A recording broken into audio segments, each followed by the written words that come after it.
Hey guys, Mark from Snappy here again, and today I'm excited to be back with you in the studio to show you about how we like to use microphone placement as a form of EQ while we're recording.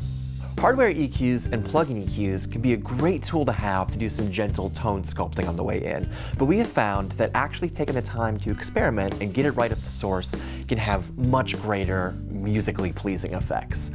So I've got two examples to show you here. One will be on an electric guitar amplifier using a microphone that probably most people will have either in a bedroom, a home studio, or just about every commercial studio, as well as using an XY throw-and-go mic placement here for acoustic guitar, and just show you about how positioning the player or the instrument can have a dramatic effect on EQ. So let's get into it.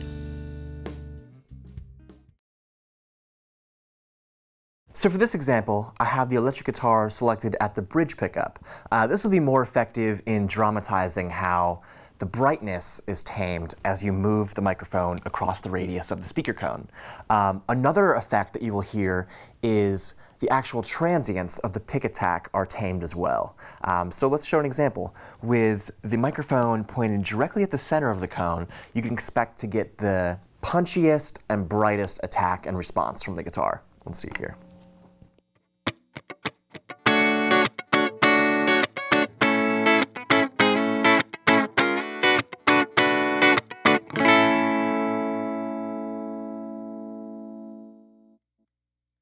So now, as we move the microphone closer to the outside of the speaker cone, what you'll begin to notice is those high frequencies beginning to roll off and the actual attack of the guitar getting tamed, kind of giving you more of a dull, laid-back sound that kind of sits further back in the mix.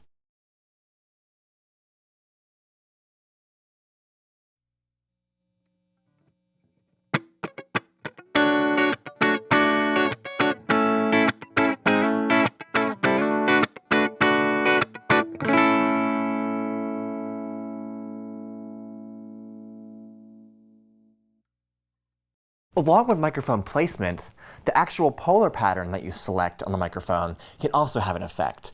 This being a cardioid microphone, you are more susceptible to proximity effect, meaning that since we have the microphone pretty close to the actual mesh grill, you're getting more of a bass increase. So you see, as I move the microphone farther back, you get more of that room sound, and the bass kind of gets a little more tame. So if you find something to be too boomy, try this first instead of rolling off on an EQ.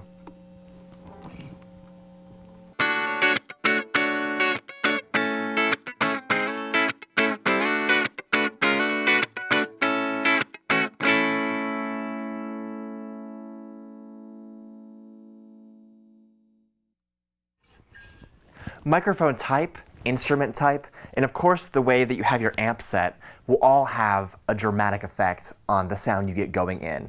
And it is always worth your time to take a little extra time and experiment with mic placement before reaching for the EQ, and you'll be surprised at what you hear. So for acoustic guitar, mic placement can serve as the most important form of EQ here, as well as dictate how you want the overall production and arrangement of this instrument to come through in the final track of your mix. We've chosen XY position for this setup just because it is the most simple, throw-and-go, foolproof way. So this is just my first position, sitting down, playing here, kind of shooting towards where the neck meets the body of the guitar.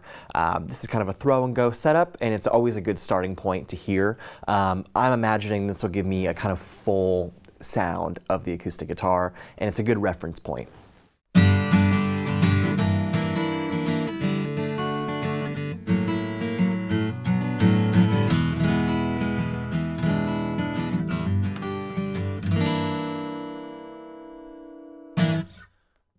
One thing we're always aware of is playback will always tell you a different story than what you think you hear while you're recording.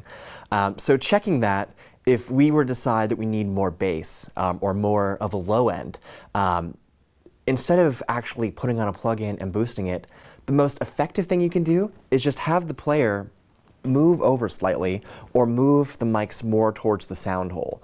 Now be aware that depending on the instrument and how far you move, this will give you more of a boomy response. So I won't blow it out, but it sounds like.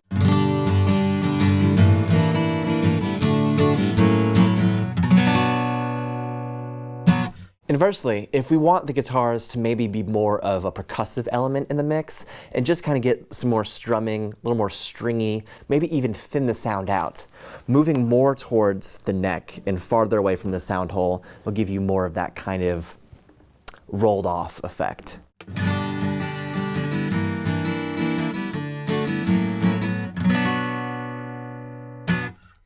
And again, the actual polar pattern you select for the microphone can have a dramatic effect on the sound as well. These being cardioid microphones, like I said earlier, will give you more of a proximity effect. So if you find the placement that you like, but maybe just want to get a little more of an intimate sound and bring in a little bit more of that low end without being as extreme as going over the sound hole, you can just simply move the mics closer or have the player get closer.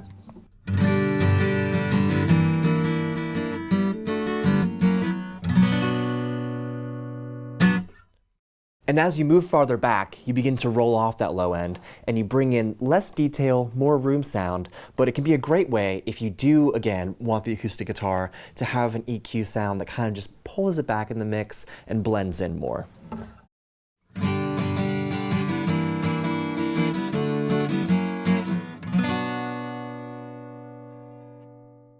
Even subtle movements with a microphone, with a single microphone, whether it be half an inch left, right, up, down, can have a dramatic effect on the overall tonality and EQ response you get on the way in.